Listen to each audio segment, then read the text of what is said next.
ನಮಸ್ತೆ ವೀಕ್ಷಕರೇ, ನಮ್ಮ ಕರ್ನಾಟಕ ಸುದ್ದಿಗೆ ಸ್ವಾಗತ. ನಾನು ಸವಿತಾ ದೊಡ್ಡಯ್ಯ. ಶಾಲೆಯಲ್ಲಿ ಮಕ್ಕಳಿಗೆ ಬಿಸಿಯೂಟ ತಯಾರಿಸುವಾಗ ಕುಕ್ಕರ್ ಸ್ಫೋಟಗೊಂಡು ಅಡುಗೆ ಸಹಾಯಕಿಯರು ಗಾಯಗೊಂಡಿರುವ ಘಟನೆ ಮಧುಗಿರಿ ತಾಲೂಕಿನ ಪುರವಾರ ಸರ್ಕಾರಿ ಪ್ರೌಢಶಾಲೆಯಲ್ಲಿ ನಡೆದಿದೆ.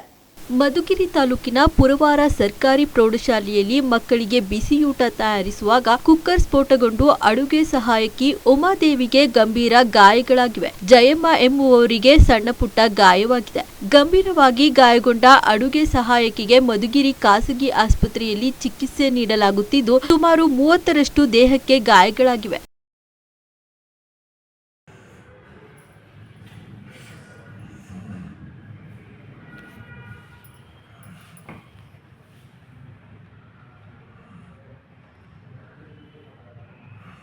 ಗುಣಮಟ್ಟದ ಕುಕ್ಕರ್ ಕೊಡದೇ ಇರುವುದು ಘಟನೆಗೆ ಕಾರಣ ಎಂದು ಆರೋಪಿಸಿರುವ ಸಹಾಯಕಿಯರು ಕುಕ್ಕರ್ ಸ್ಫೋಟವಾಗಿ ಗಂಭೀರವಾಗಿ ಗಾಯಗೊಂಡರು. ಶಾಲೆಯ ಶಿಕ್ಷಕರು ಹಾಗೂ ಸಿಬ್ಬಂದಿಗಳು ಆಸ್ಪತ್ರೆಗೆ ದಾಖಲಿಸದೆ ನಿರ್ಲಕ್ಷಿಸಿದ್ದಾರೆ ಹಾಗೂ ಮೇಲಾಧಿಕಾರಿಗಳಿಂದ ಪ್ರಕರಣವನ್ನ ಮುಚ್ಚಿ ಹಾಕಲು ಯತ್ನಿಸಿದ್ದಾರೆ ಎಂದು ಸಹಾಯಕಿಯರು ಆರೋಪಿಸಿದ್ದಾರೆ. ಮಧುಗಿರಿ ತಾಲೂಕಿನ ಕೊಡಗೇನಹಳ್ಳಿ ಪೊಲೀಸ್ ಠಾಣಾ ವ್ಯಾಪ್ತಿಯಲ್ಲಿ ಘಟನೆ ನಡೆದಿದೆ. ಸಂಘ ಸಂಸ್ಥೆಗಳು ಸಮಾಜದ ಕಷ್ಟ ಸುಖಗಳನ್ನು ಆಡಳಿತ ವರ್ಗದೊಂದಿಗೆ ಬೆಸೆಯುವ ಕೊಂಡಿಯಾಗಿ ಕೆಲಸ ಮಾಡಬೇಕು. ಬಯಲು ಸೀಮೆ ಸಾಮಾಜಿಕ ಸಾಂಸ್ಕೃತಿಕ ಸಂಘ ಸಮಾಜಕ್ಕೆ ಹಾಗೂ ಯುವ ಪೀಳಿಗೆಗೆ ಅಗತ್ಯವಿರುವ ಕೆಲಸಗಳನ್ನು ಮಾಡುತ್ತಿದೆ. ಮಕ್ಕಳಲ್ಲಿ ಸಾಹಿತ್ಯದ ಜಾಗೃತಿ, ಭಾವಗೀತೆ, ಜನಪದ ಗೀತೆ ಕಲಿಕೆ ಹಾಗೂ ಗಾಯನದಂತಹ ಕಾರ್ಯಕ್ರಮ ನಡೆಸುತ್ತಿದೆ ಎಂದು ಮಾಜಿ ಶಿಕ್ಷಣ ಸಚಿವ ಬಿಸಿ ನಾಗೇಶ್ ತಿಪಟೂರಿನಲ್ಲಿ ತಿಳಿಸಿದ್ದಾರೆ.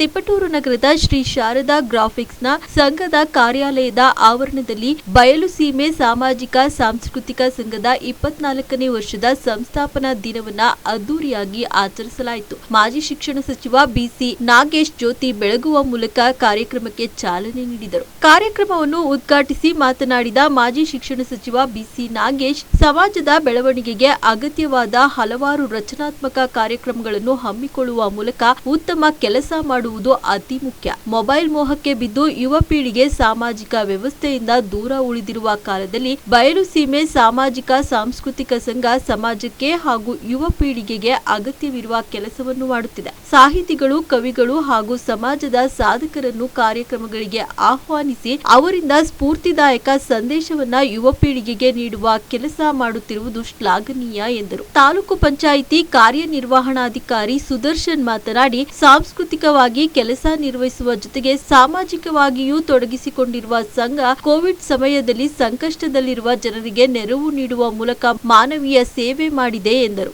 ಈ ಸಂದರ್ಭದಲ್ಲಿ ಗ್ರೇಡ್ 2 ತಹಶೀಲ್ದಾರ್ ಜಗನ್ನಾಥ್, ಪೌರಾಯುಕ್ತ ವಿಶ್ವೇಶ್ವರಯ್ಯ ಬದರಗಡೆ, ತಿಪಟೂರು ಸಹಾಯಕ ಸರ್ಕಾರಿ ಅಭಿಯೋಜಕರಾದ ವಸಂತ್ ಕುಮಾರ್, ಅಧ್ಯಕ್ಷರಾದ ನಾಗರಾಜು, ಸಂಸ್ಥಾಪಕರಾದ ಎನ್ ಭಾನುಪ್ರಶಾಂತ್, ಪತ್ರಕರ್ತ ಸಂಘದ ಅಧ್ಯಕ್ಷ ಪ್ರಶಾಂತ್ ಕರಿಕೇರಿ, ಕವಿ ಸತ್ಯನಾರಾಯಣ್ ಮುಂತಾದವರು ಉಪಸ್ಥಿತರಿದ್ದರು.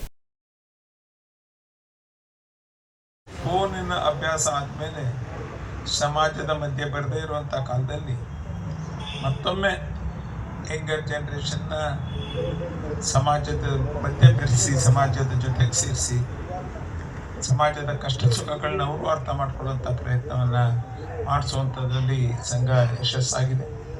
ಇನ್ನೊಂದು ಸ್ವಲ್ಪ ಜಾಸ್ತಿ ಆಗಲಿ ಅಂತ ಅಪೇಕ್ಷಿಸ್ತಾ, ಸಂಸ್ಕೃತಿ ಇರ್ಬೋದು, ಕಲೆ ಇರ್ಬೋದು, ಸಾಹಿತ್ಯ ಇರ್ಬೋದು, ಮತ್ತು ಈ ಒಂದು ಸಾಮಾಜಿಕ ನೆನಪಿದೆ ಕೋವಿಡ್ ಸಂದರ್ಭದಲ್ಲಿ ಈ ಸಂಘದಿಂದ ಯಾರಿಗೆ ತುಂಬ ಸಮಸ್ಯೆಲಿದ್ದವ್ರಿಗೆ ಊಟದ ವ್ಯವಸ್ಥೆನೂ ಸಹ ಮಾಡಿದ್ವಿ ನಾವು, ಅದು ನೆನಪಿದೆ ನನಗೆ.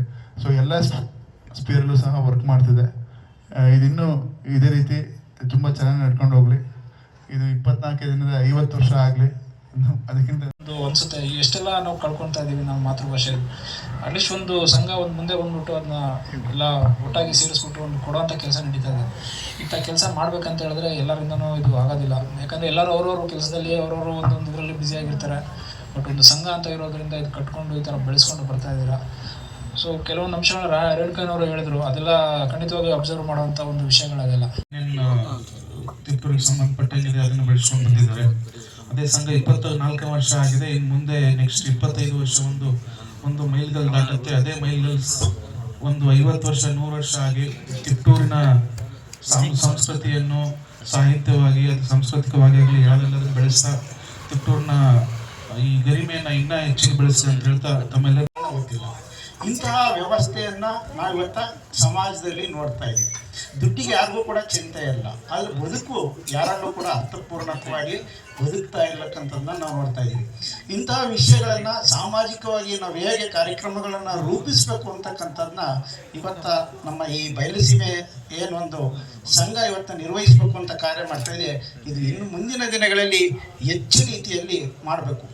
ನನಗೆ ದಲಿತ ಪರ ಸಂಘಟನೆಗಳ ಒಕ್ಕೂಟದಿಂದ 207ನೇ ವರ್ಷದ ಭೀಮ್ ಕೊರಂಗಾವ್ ಯುದ್ಧದ ವಿಜಯೋತ್ಸವ ಕಾರ್ಯಕ್ರಮವನ್ನು ಕೊರಟಗೆರೆಯಲ್ಲಿ ಆಚರಿಸಲಾಯಿತು. ಜಯ ಭೀಮ ಅಮರಗೊಳಿಸುವೆವು ನಿನ್ನ ನಾಮ, ಬಹುಜನ ನಾಯಕ ಜಯ ಭೀಮ. ಕೊರಟಗೆರೆ ತಾಲೂಕಿನ ಪಟ್ಟಣ ಪಂಚಾಯಿತಿ ಮುಂಭಾಗದ ಮುಖ್ಯ ರಸ್ತೆಯಲ್ಲಿ ನೂರಾರು ದಲಿತ ಪರ ಸಂಘಟನೆಗಳ ಮುಖಂಡರಿಂದ ಮೇಣದ ಬತ್ತಿ ಹಚ್ಚುವ ಮೂಲಕ ವಿಜಯೋತ್ಸವ ಆಚರಣೆ ಮಾಡಲಾಯಿತು. ಬ್ರಿಟಿಷರ ಆಳ್ವಿಕೆ ಕಾಲಘಟ್ಟದಲ್ಲೂ ಭಾರತದಲ್ಲಿ ವಾಸಿಸುವ ದಲಿತರ ದಬ್ಬಾಳಿಕೆಯ ಮೇಲೆ ಯುದ್ಧ ಸಾರಿದ ಮೊದಲ ನಾಯಕನೇ ನಮ್ಮ ಸಿದ್ದನಾಕ ಮಹಾರಾಜ. ಈ ದಿನ ಭೀಮಾ ಕೊರಂಗಾವ್ ಯುದ್ಧದ 207ನೇ ವರ್ಷದ ವಿಜಯೋತ್ಸವವನ್ನು ಆಚರಿಸ್ತಾ ಇದ್ದೀವಿ. ಕೊರಟಗೆರೆ ಎಲ್ಲ ದಲಿತ ಪರ ಸಂಘಟನೆಗಳ ನಾಯಕರುಗಳು ಇವತ್ತು ಸೇರಿಕೊಂಡು ಸರಳವಾಗಿ ಒಂದು ಕಾರ್ಯಕ್ರಮ ಮಾಡ್ತಾ ಇದ್ದೀವಿ. ಏನು ಇವತ್ತಿನ ವಿಶೇಷ ಅಂದರೆ 1818ನೇ ಇಸ್ವಿ ಡಿಸೆಂಬರ್ 31ನೇ ತಾರೀಕು ಪೇಶ್ವೆರ ವಿರುದ್ಧ ಸಿದ್ದು ನಾಯಕ, ದಲಿತರ ನಾಯಕ ಸಿದ್ದು ನಾಯಕ ಅಸ್ಪೃಶ್ಯತೆ ವಿರುದ್ಧ ಹೋರಾಟ ಮಾಡಲಿಕ್ಕಾಗಿ ಪೇಶ್ವೆರ ಮೇಲೆ ಯುದ್ಧ ಮಾಡ್ತಾನೆ. ಅದಕ್ಕೆ ಬೆಂಬಲವನ್ನು ನಮ್ಮ ಅಂದಿನ ಬ್ರಿಟಿಷ್ ಆಡಳಿತವನ್ನು ಬಳಸ್ಕೊಂಡಿರ್ತಾನೆ. ಆ ದಿನದ ಯುದ್ಧ ಗೆದ್ದು ಪೇಶ್ವೆಯರಿಂದ ನಮ್ಮ ಪರಿಶಿಷ್ಟ ಜಾತಿಗೆ ದಲಿತರಿಗೆ ಆಗ್ತಿದ್ದಂಥ ಅಸ್ಪೃಶ್ಯತೆ ನೋವಿನ ವಿರುದ್ಧ ಯುದ್ಧವನ್ನು ಗೆದ್ದು ನಮ್ಮನ್ನೆಲ್ಲ ಸಂಪೂರ್ಣವಾಗಿ ಸ್ವತಂತ್ರವನ್ನು ಪಡ್ಕೊಳ್ಳೋದಕ್ಕೆ ಅವಕಾಶ ಮಾಡಿಕೊಟ್ಟಂಥ ಯುದ್ಧ ಅದು. ಏನಾದರೂ ಪ್ರಪಂಚದಲ್ಲೊಂದು ಯುದ್ಧ ಅಂತ ವಿದ್ಯೆಗಾಗಿ ಯುದ್ಧ ನಡೆದಿದ್ದರೆ ಅದು ಕೊರಂಗಾವ್ ಯುದ್ಧ. ಪೇಶ್ವೆಯರಿಗೆ ನಮಗೆ ಅಸ್ಪೃಶ್ಯರಿಗೆ ವಿದ್ಯೆ ಕೊಡ್ದಲ್ಲೇ ಮೂಲೆ ಗುಂಪು ಮಾಡಿರ್ತಾರೆ. ಬಹಳ ಅಸ್ಪೃಶ್ಯತೆ ಆಚರಣೆ ಇರುತ್ತೆ ಆ ಕಾಲಘಟ್ಟದಲ್ಲಿ. ಆ ಒಂದು ಸಮಯದಲ್ಲಿ ಸಿದ್ದನಾಯಕನಿಗೆ ಬ್ರಿಟಿಷ್ ಹೇಳ್ತಾರೆ, ಈ ಪೇಶ್ವೆಯರನ್ನು ಸೋಲಿಸು, ನಿನಗೆ ಅರ್ಧ ರಾಜ್ಯ ಕೊಡ್ತೀವಿ ಅಂತ. ಆ ನನ್ನ ಜಾತಿಯ ನಾಯಕ ನನ್ನ ಮನಸ್ಪೂರ್ವಕವಾಗಿ ಪ್ರಾಣನೂ ಬಿಡ್ತೀನಿ, ನನ್ನ ಜಾತಿಗಾಗಿ ಯುದ್ಧನೂ ಮಾಡ್ತೀನಿ, ಗೆದ್ದು ಕೊಡ್ತೀನಿ, ನನಗೆ ಅರ್ಧ ರಾಜ್ಯ ಬೇಡ, ನನ್ನ ಜನಾಂಗಕ್ಕೆ ವಿದ್ಯೆ ಕೊಡಿ ಅಂತ ಹೇಳಿ ಷರತ್ತನ್ನು ಹಾಕಿ ಯುದ್ಧವನ್ನು ಗೆದ್ದಂಥ ಮಹಾನ್ ನಾಯಕ ಸಿದ್ದನಾಯಕ. ಆ ದಿನ ಒಂದೇ ರಾತ್ರಿ ಒಳಗೆ 5,000 ಪೇಶ್ವೆಯರ ವಿರುದ್ಧ ಕೇವಲ 500 ಜನದ ತಂಡ ಕಟ್ಕೊಂಡು ಯುದ್ಧ ಗೆಲ್ತಾನೆ. ಆ ಯುದ್ಧ ಗೆದ್ದಂಥ ಸವಿನೆನಪಿಗಾಗಿ ಡಾಕ್ಟರ್ ಬಾಬಾ ಸಾಹೇಬ್ ಅಂಬೇಡ್ಕರ್ ಅವರು ಪ್ರತಿ ವರ್ಷ ಈ ಇತಿಹಾಸದಲ್ಲೇ ಈ ಒಂದು ಘಟನೆ ಮುಚ್ಚೋಗಿರುತ್ತೆ. ಅವರ ಒಂದು ನೆನಪಿನಲ್ಲಿ ಇವತ್ತು ಸಹ ಪೂನಾ ಹತ್ರ ಇರ್ತಕ್ಕಂಥ ಕೊರಂಗಾವ್ ಗ್ರಾಮದಲ್ಲಿ ದೊಡ್ಡ ವಿಜಯಸ್ತಂಭನೇ ನಿರ್ಮಾಣ ಮಾಡ್ತಾರೆ ಬ್ರಿಟಿಷರು. ಅದನ್ನು ಮುಚ್ಚಾಕಿರ್ತಾರೆ. ಡಾಕ್ಟರ್ ಬಾಬಾ ಸಾಹೇಬ್ ಅಂಬೇಡ್ಕರ್ ಅವರು ಬೇರೆ ವಿದೇಶದಲ್ಲಿ ಇದ್ದಂಥ ಒಬ್ಬ ಫಾರಿನ್ ಇವನ ಹತ್ರ ಇತಿಹಾಸ ತಿಳ್ಕೊಂಡು ಇದನ್ನು ಪತ್ತೆ ಮಾಡ್ತಾರೆ. ನೆನಪಿಸ್ಕೊಳ್ತಾ ಅವರ ಆದರ್ಶವನ್ನು ನಮ್ಮ ಜನಾಂಗಕ್ಕೆ ಮುಟ್ಟಿಸಬೇಕು ಅಂತ ಹೇಳ್ಬಿಟ್ಟು ನೆನಪಿಗಾಗಿ ಈ ಒಂದು ಸಂದರ್ಭದಲ್ಲಿ ಬೆಳಕನ್ನು ಹಚ್ಚುತ್ತಾ ಇದ್ದೀವಿ. ಯುದ್ಧಗಳು ಈ ಪ್ರಪಂಚದಲ್ಲಿ ಎಷ್ಟೋ ಯುದ್ಧಗಳು ನಡೆದಿರ್ಬೋದು, ಆದರೆ ವಿದ್ಯೆಗಾಗಿ ನಡೆದಂಥ ಈ ಯುದ್ಧ ಭಾಳ ಮಹತ್ವಪೂರ್ಣವಾದದ್ದು. ಈಗ ಈ ಯುದ್ಧವನ್ನು ನಮ್ಮ ಇತಿಹಾಸದ ಪುಟಗಳಲ್ಲಿ ಸೇರಿಸಬೇಕು, ಇತಿಹಾಸದಲ್ಲಿ ಸೇರಿಸಬೇಕು. ಮೊದಲನೇ ಯುದ್ಧ, ಎರಡನೇ ಯುದ್ಧ, ಮೂರನೇ ಯುದ್ಧ, ಈ ಥರ ಯುದ್ಧಗಳು ನಡೆದು ಅವು ಇತಿಹಾಸದಲ್ಲಿದ್ದಾವೆ. ಆದರೆ ಈ ಪ್ರಪಂಚದಲ್ಲಿ ವಿದ್ಯೆಗಾಗಿ ನಡೆದ ಯುದ್ಧವನ್ನು, ಕೊರಂಗಾವ್ ಯುದ್ಧವನ್ನು, ದಲಿತ ಪರವಾದ ಯುದ್ಧವನ್ನು, ವಿದ್ಯೆಯ ಪರವಾದ ಯುದ್ಧವನ್ನು ಇತಿಹಾಸದಲ್ಲಿ ಸೇರಿಸೋದ್ರ ಮುಖಾಂತರ ಈ ಜನಾಂಗಕ್ಕೆ ಸಾಮಾಜಿಕ ನ್ಯಾಯ ಕೊಡಬೇಕು ಅಂತ ಹೇಳಿ ಮನವಿ ಮಾಡಿ. ಸಂವಿಧಾನ ಶಿಲ್ಪಿ ಡಾಕ್ಟರ್ ಬಿಆರ್ ಅಂಬೇಡ್ಕರ್ ಪರಿಶ್ರಮದಿಂದ ಕಳೆದು ಹೋಗಿದ್ದ ದಲಿತ ಮಹಾರಾಜ ಸಿದ್ದನಾಕನ ಚರಿತ್ರೆಗೆ ಮತ್ತೆ ಮರುಜೀವ ಬಂತು. ಕೇಂದ್ರ ಮತ್ತು ರಾಜ್ಯ ಸರ್ಕಾರ ದಲಿತ ರಾಜ ಸಿದ್ದನಾಕನ ಚರಿತ್ರೆಯನ್ನ ಇತಿಹಾಸದ ಪುಟದಲ್ಲಿ ಸೇರಿಸುವಂತೆ ಕೆಲಸ ಆಗಬೇಕು ಎಂಬುದು ನಮ್ಮೆಲ್ಲರ ಒತ್ತಾಯ ಎಂದು ದಲಿತ ಸಂಘಟನೆಗಳು ಆಗ್ರಹಿಸಿದರು.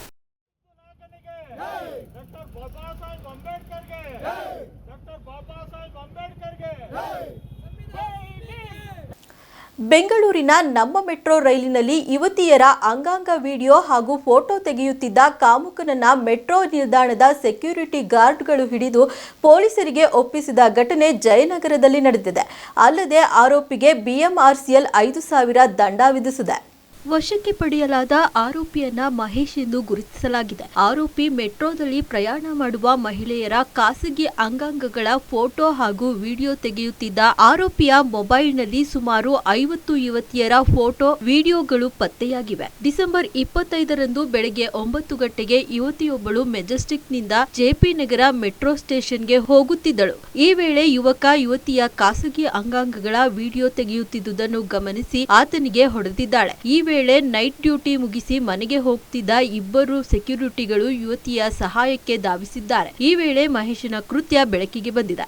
ಜಯನಗರ ಮೆಟ್ರೋ ಸ್ಟೇಷನ್ನಲ್ಲಿ ಯುವಕನನ್ನು ರೈಲಿನಿಂದ ಕೆಳಗಿಳಿಸಿ ಮೊಬೈಲ್ ಪರಿಶೀಲನೆ ನಡೆಸಿದಾಗ ವಿಡಿಯೋ ಹಾಗೂ ಫೋಟೋಗಳು ಪತ್ತೆಯಾಗಿವೆ. ಆತನನ್ನ ಜಯನಗರ ಪೊಲೀಸ್ ವಶಕ್ಕೆ ನೀಡಲಾಗಿದೆ. ಡ್ಯೂಟಿಯಲ್ಲಿ ಇಲ್ಲದಿದ್ದರೂ ಯುವತಿಯ ಸಹಾಯಕ್ಕೆ ಧಾವಿಸಿದ ಮೆಟ್ರೋ ಸೆಕ್ಯೂರಿಟಿ ಗಾರ್ಡ್ ಸುಜಿತ್ ಹಾಗೂ ಎಸ್ಟಿ ರಾಮ್ ಬಹದ್ದೂರ್ ಅವರನ್ನ ಬಿಎಂಆರ್ಸಿಎಲ್ ಅಭಿನಂದಿಸಿದೆ. ಕೋಪೋದ್ರಿಕ್ತ ವ್ಯಕ್ತಿ ತನ್ನ ಮನೆಯ ಮೂವರಿಗೆ ಮನಬಂದಂತೆ ಚಾಕುವಿನಿಂದ ಇರಿದ ಘಟನೆ ಚಾಮರಾಜನಗರದ ಕೊಳ್ಳೇಗಾಲದ ಈದ್ಗಾ ಮೊಹಲ್ಲಾದಲ್ಲಿ ನಡೆದಿದೆ.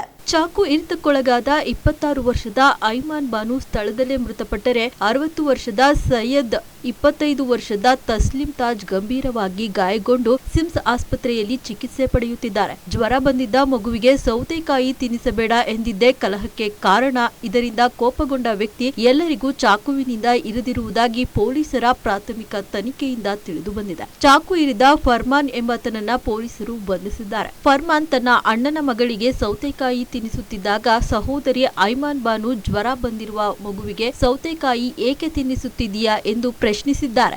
ನಂತರ ಮಾತಿಗೆ ಮಾತು ಬೆಳೆದು ಐಮಾನ್ ಅವರಿಗೆ ಚಾಕುವಿನಿಂದ ಕುತ್ತಿಗೆಗೆ ಇರಿದಿದ್ದಾನೆ. ಬಳಿಕ ತಂದೆ ಸೈಯದ್ ಮತ್ತು ಅತ್ತಿಗೆಗೂ ಇರಿದಿದ್ದಾನೆ. ಗಲಾಟೆಯಲ್ಲಿ ಸೈಯದ್ ಅವರ ಕೈ ಕೂಡ ಮುರಿದಿದೆ ಎಂದು ಹೇಳಲಾಗಿದೆ. ಕೊಳ್ಳೇಗಾಲ ಪಟ್ಟಣ ಠಾಣಾ ಪೊಲೀಸರು ಸ್ಥಳಕ್ಕೆ ಭೇಟಿ ನೀಡಿ ಆರೋಪಿಯನ್ನ ಬಂಧಿಸಿದ್ದಾರೆ. ಜನರಿಗೆ ನೀಡಿದ್ದ ಗ್ಯಾರಂಟಿ ಯೋಜನೆಯನ್ನ ವಾಪಸ್ ಪಡೆಯುವಂತೆ ಹಿಮಾಚಲ ಪ್ರದೇಶ ರಾಜ್ಯದಲ್ಲಿ ವಿದ್ಯುತ್ ಸಬ್ಸಿಡಿ ವಾಪಸ್ ಅಭಿಯಾನ ನಡೆಸುತ್ತಿದ್ದಾರೆ.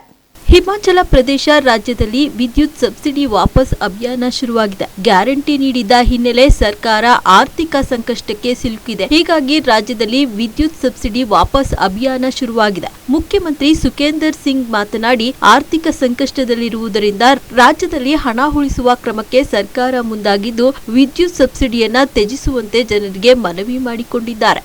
बिजली विभाग का मंत्रालय मेरे पास है. हमने कई बैठकें की, बिजली विभाग के अधिकारियों से चर्चा की, यूनियन से चर्चा की और कर्मचारियों से चर्चा की. सबने कहा कि हम सामर्थ हो सकते हैं, कुछ फैसले लेने की जरूरत है और इस दृष्टि से हमने फैसले लिए और जो हमें अनुदान देना था उसमें कुछ कमी आई है. लेकिन हम सोचते हैं कि जो समृद्धशाली लोग हैं और जो धनवान लोग हैं, जो अमीर लोग हैं, उनको किसी प्रकार का अनुदान नहीं मिलना चाहिए. और इस अनुदान के दृष्टिकोण से मुख्यमंत्री के तौर पर जब मैं हूं, मुझे सब कुछ मिलता है, हमारे मंत्रिमंडल के सदस्य सब कुछ मिलता है और हम पे करने की कैपेसिटी में है. तो हमने ये कोशिश की है कि जो समृद्धशाली लोग हैं वो स्वेच्छा से भी अपनी जो बिजली का अनुदान है, जो बिजली की सब्सिडी है, उसका त्याग कर सकते हैं. मैं मुख्यमंत्री होने के नाते मेरे जो घर है, जो मेरा अपना व्यक्तिगत घर भी है, उसमें भी अनुदान मिल रहा है. अब मेरा व्यक्तिगत घर या शिमला में हम रह रहे तो उसमें भी अनुदान मिल रहा है. तो जब मैं मुख्यमंत्री और मैं भी सब्सिडी ले रहा हूं तो ये अच्छी बात नहीं है. पिछले कल हमारे मंत्रिमंडल के सदस्यों के साथ बैठक हुई तो सबने कहा कि हम जब दे सकते हैं तो हम अनुदान क्यों लें. इस दृष्टिकोण से आज मैं जो भी मेरे घर में जितने भी मेरा जो घर है अपना व्यक्तिगत, एक तो सरकारी आवास है, इसमें भी और जो मेरा निजी आवास है और जो मेरा फ्लैट है उसकी भी जो अनुदान हमें मिल रहा है बिजली का, उसकी स्वेच्छा से मैं चाहता हूं कि उस सब्सिडी को हम नहीं लें और सब्सिडी किसे दी जाए, उस अनुदान को किसको दिया जाए, जो गरीब है और जो इसका सही मायने में हकदार है. उसके लिए हमने फैसला किया है तो हमने एक परफॉर्मा बनाया जिसमें मैं खुद अपने मकान की स्वेच्छा से अनुदान बंद करने की बात अधिकारियों से कर रहा हूं, और इसमें मैं जनता से भी अपील करना चाहूंगा कि इस मौके पर हमने एक टोल फ्री नंबर दिया है। जो भी सामर्थ्य है, इस ऑप्शनल है, हम नहीं कह रहे, हम किसी पर फोर्स नहीं कर रहे कि आपको छोड़नी पड़ेगी। हम ये कह रहे हैं कि आप अगर सामर्थ्य है तो आपको भी समाज को देने का वक्त आया है। जिस समाज से हमने लिया, जिस समाज से हमने शिक्षा ग्रहण की, जिस समाज से हमने अपनी सब सुविधाएं ली, तो एक समय हमें उनको देने का भी समय आता है। ಡಬಲ್ ಒಲಿಂಪಿಕ್ ಪದಕ ವಿಜೇತೆ ಮನು ಬಾಕರ್ ಮತ್ತು ವಿಶ್ವ ಚೆಸ್ ಚಾಂಪಿಯನ್ ಡಿ ಗುಕೇಶ್ ಸೇರಿದಂತೆ 4 ಜನ ಕ್ರೀಡಾಪಟುಗಳಿಗೆ ಕ್ರೀಡಾ ಸಚಿವಾಲಯ ಖೇಲ್ ರತ್ನ ಪ್ರಶಸ್ತಿ ಘೋಷಿಸಿದೆ. ಮೇಜರ್ ಧ್ಯಾನ್ ಚಂದ್ ಖೇಲ್ ರತ್ನ ಪ್ರಶಸ್ತಿಯನ್ನ ಗೌರವಿಸಲು 4 ಅಥ್ಲೆಟ್ಗಳನ್ನ ಆಯ್ಕೆ ಮಾಡಲಾಗಿದೆ ಎಂದು ಕ್ರೀಡಾ ಸಚಿವಾಲಯ ಪ್ರಕಟಣೆಯಲ್ಲಿ ತಿಳಿಸಿದೆ. ಭಾರತದ ಪುರುಷರ ಹಾಕಿ ತಂಡದ ನಾಯಕ ಹರ್ಮನ್ ಪ್ರೀತ್ ಸಿಂಗ್, ಪ್ಯಾರಾ ಒಲಿಂಪಿಕ್ನ ಪ್ರವೀಣ್ ಕುಮಾರ್, ಡಬಲ್ ಒಲಿಂಪಿಕ್ ಪದಕ ವಿಜೇತೆ ಮನು ಬಾಕರ್ ಮತ್ತು ವಿಶ್ವ ಚೆಸ್ ಚಾಂಪಿಯನ್ ಡಿ ಗುಕೇಶ್ ಅವರಿಗೂ ಖೇಲ್ ರತ್ನ ಪ್ರಶಸ್ತಿ ಘೋಷಣೆ ಮಾಡಲಾಗಿದೆ.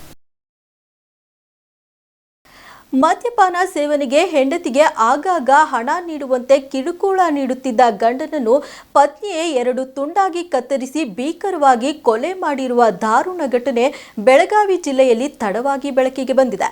ಬೆಳಗಾವಿ ಜಿಲ್ಲೆಯ ಚಿಕ್ಕೋಡಿ ತಾಲೂಕಿನ ಉಮರಾಣಿ ಗ್ರಾಮದ ಶ್ರೀಮಂತ ಇಟ್ನಾಳೆ ಕೊಲೆಯಾದ ದುರ್ದೈವಿ ಎಂದು ಗುರುತಿಸಲಾಗಿದೆ. ಕಳೆದ ಡಿಸೆಂಬರ್ 10ರಂದು ಈ ಘಟನೆ ನಡೆದಿದೆ. ಆರೋಪಿಯಾದ 30 ವರ್ಷದ ಸಾವಿತ್ರಿ ಇಟ್ನಾಳೆಯನ್ನು ಪೊಲೀಸರು ವಶಕ್ಕೆ ಪಡೆದಿದ್ದಾರೆ ಎಂದು ಬೆಳಗಾವಿ ಪಿಎಸ್ಐ ಭೀಮಾಶಂಕರ್ ಮಾಧ್ಯಮಗಳಿಗೆ ಮಾಹಿತಿ ನೀಡಿದರು. ಡಿಸೆಂಬರ್ 10ರಂದು ಈ ಘಟನೆ ನಡೆದಿದೆ. ಈಗಾಗಲೇ ನಾವು ಆರೋಪಿಯ ದಸ್ತಗಿರಿ ಮಾಡಿದ್ದೇವೆ. ಕೊಲೆಯಾದ ವ್ಯಕ್ತಿ ದಿನನಿತ್ಯ ಕುಡಿತದ ಚಟಕ್ಕೆ ಒಳಗಾಗಿದ್ದರು. ಮನೆಯಲ್ಲಿ ಕುಡಿತದ ಸಲುವಾಗಿ ಹಣಕ್ಕೋಸ್ಕರವಾಗಿ ಆಗಾಗ ಜಗಳ ನಡೆಯುತ್ತಿತ್ತು. ಆರೋಪಿ ಸಾವಿತ್ರಿಗೆ ನಿವೇಶನ ಮಾರಿ ಹಣ ಕೊಡುವಂತೆ ಶ್ರೀಮಂತ್ ಪೀಡಿಸುತ್ತಿದ್ದ. ಗಂಡನ ಕಿರುಕುಳ ತಾಳಲಾರದೆ ಮನೆಯ ಎದುರು ಕಟ್ಟೆಯ ಮೇಲೆ ಮಲಗಿದ್ದ ಶ್ರೀಮಂತ್ನ ಕುತ್ತಿಗೆ ಹಿಸುಕಿ ಪ್ರಜ್ಞೆ ತಪ್ಪಿಸಿ ನಂತರ ಅವನ ದೇಹವನ್ನು ಆಯುಧದಿಂದ 2 ತುಂಡುಗಳನ್ನ ಮಾಡಿ ಕೊಲೆ ಮಾಡಿದ್ದಾಳೆ ಎಂದು ತಿಳಿಸಿದ್ದಾರೆ. ಒಬ್ಬಳಿಗೆ ಶವ ಸಾಗಿಸಲು ಆಗಲ್ಲ ಅಂತ ಗಂಡನ ದೇಹವನ್ನು 2 ಭಾಗವಾಗಿ ತುಂಡರಿಸಿ ಪ್ಲಾಸ್ಟಿಕ್ ಬ್ಯಾಗ್ನಲ್ಲಿ ತೆಗೆದುಕೊಂಡು ಹೋಗಿ ಕೃಷಿ ಜಮೀನಿನಲ್ಲಿ ಎಸೆದಿದ್ದಾಳೆ. ನಂತರ ಪಕ್ಕದ ತೋಟದವರು ಶವವನ್ನು ನೋಡಿ ಪೊಲೀಸ್ ಠಾಣೆಗೆ ತಿಳಿಸುತ್ತಿದ್ದಂತೆ ಸ್ಥಳಕ್ಕೆ ಚಿಕ್ಕೋಡಿ ಪೊಲೀಸರು ಭೇಟಿ ನೀಡಿ ಪರಿಶೀಲಿಸಿದಾಗ ಈ ಘಟನೆ ಬೆಳಕಿಗೆ ಬಂದಿದೆ. ಹಲವು ಆಯಾಮಗಳಲ್ಲಿ ನೋಡಿದಾಗ ನಮಗೆ ಕೊಲೆ ಆರೋಪಿ ಯಾರು ಎಂಬುದು ಪತ್ತೆ ಹಚ್ಚಲು ಸಾಧ್ಯವಾಗಿದೆ. ಘಟನೆಗೆ ಸಂಬಂಧಿಸಿದಂತೆ 12ರಂದು ಪ್ರಕರಣ ದಾಖಲಿಸಲಾಗಿದೆ. ಕುಡಿತದ ಚಟಕ್ಕೆ ಹಣಕ್ಕೆ ಬೇಡಿಕೆ ಇಡುತ್ತಿದ್ದ ಕಾರಣಕ್ಕೆ ಗಂಡನನ್ನೇ ಹೆಂಡತಿ ಕೊಲೆ ಮಾಡಿದ್ದಾಳೆ ಎಂದು ಎಸ್ಪಿ ತಿಳಿಸಿದರು. ಮಧ್ಯಪ್ರದೇಶದ ಭೋಪಾಲ್ನಲ್ಲಿ ಕಳೆದ 40 ವರ್ಷಗಳ ಹಿಂದೆ ನಡೆದ ಭಯಾನಕ ಅನಿಲ ದುರಂತದ ಬಳಿಕ ಯುನೈಟೆಡ್ ಕಾರ್ಬೋಹೈಡ್ರೇಟ್ ಫ್ಯಾಕ್ಟರಿಯಲ್ಲಿದ್ದ 377 ಟನ್ನಷ್ಟು ಅಪಾಯಕಾರಿ ತ್ಯಾಜ್ಯವನ್ನು ನಾಶಪಡಿಸಲು ಸ್ಥಳಾಂತರಿಸಲಾಗಿದೆ ಎಂದು ಅಧಿಕಾರಿಗಳು ತಿಳಿಸಿದ್ದಾರೆ. ಅಪಾಯಕಾರಿ ತ್ಯಾಜ್ಯವನ್ನು 12 ಸೀಲ್ಡ್ ಕಂಟೈನರ್ ಟ್ರಕ್ನಲ್ಲಿ ಬುಧವಾರ ರಾತ್ರಿ ಭೋಪಾಲ್ನಿಂದ 250 ಕಿಲೋಮೀಟರ್ ದೂರದ ಧಾರ್ ಜಿಲ್ಲೆಯ ಪೀತಂಪುರ್ ಕೈಗಾರಿಕಾ ಪ್ರದೇಶಕ್ಕೆ ಸ್ಥಳಾಂತರಿಸಲಾಗಿದೆ. ರಾತ್ರಿ 9 ಗಂಟೆಯಿಂದ ಕಂಟೈನರ್ ಟ್ರಕ್ಗಳು ತಡೆರಹಿತವಾಗಿ ಪ್ರಯಾಣ ಬೆಳೆಸಿದವು. ಸುಮಾರು 7 ಗಂಟೆಯ ಪ್ರಯಾಣಕ್ಕೆ ಗ್ರೀನ್ ಕಾರಿಡಾರ್ ವ್ಯವಸ್ಥೆ ಕಲ್ಪಿಸಲಾಗಿತ್ತು ಎಂದು ಭೋಪಾಲ್ ಅನಿಲ ದುರಂತ ಪರಿಹಾರ ಮತ್ತು ಪುನರ್ವಸತಿ ವಿಭಾಗದ ನಿರ್ದೇಶಕ ಸ್ವತಂತ್ರ ಕುಮಾರ್ ಸಿಂಗ್ ಮಾಹಿತಿ ನೀಡಿದರು. ಸುಮಾರು 100 ಮಂದಿ 30 ನಿಮಿಷದ ಪಾಳೆಯಂತೆ ಭಾನುವಾರ ಕೆಲಸ ಮಾಡಿ ಈ ತ್ಯಾಜ್ಯವನ್ನು ಟ್ರಕ್ಕಿಗೆ ತುಂಬಿದರು. ಈ ಕೆಲಸದಲ್ಲಿ ನಿರತರಾದ ಕಾರ್ಮಿಕರಿಗೆ ಪ್ರತಿ 30 ನಿಮಿಷಕ್ಕೆ ಒಮ್ಮೆ ವಿಶ್ರಾಂತಿ ನೀಡಲಾಗುತ್ತಿದ್ದು ಮತ್ತು ಅವರನ್ನ ಆರೋಗ್ಯ ತಪಾಸಣೆಗೆ ಒಳಗಾಗಿಸಲಾಗಿದೆ ಎಂದು ಅವರು ಮಾಹಿತಿ ನೀಡಿದರು.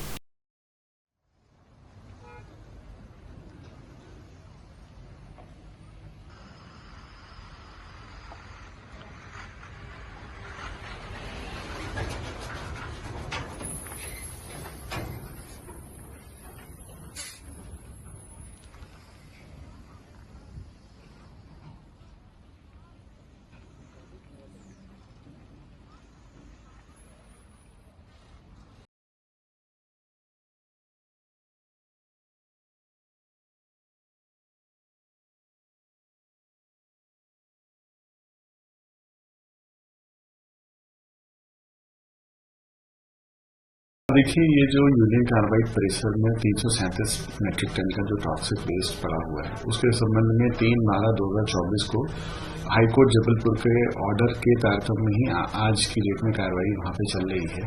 उसमें स्पष्ट निर्देश दिए गए थे कि ये 337 मेट्रिक टन का जो कचरा है 4 हफ्ते मतलब 3/12 के बाद में 4 हफ्ते के अंदर इसे पीतमपुर में, जहां पे ऑलरेडी 10 टन का जो इससे ही एक सैंपल उठा करके 2015 में ट्रायल रन किया गया था और उसे डिस्पोज किया गया था, उसकी जो रिपोर्ट्स आई हैं वो सारी की सारी फेवरेबल रही हैं, कोई भी उसका एडवर्स इम्पैक्ट एनवायरमेंट के ऊपर नहीं आया है।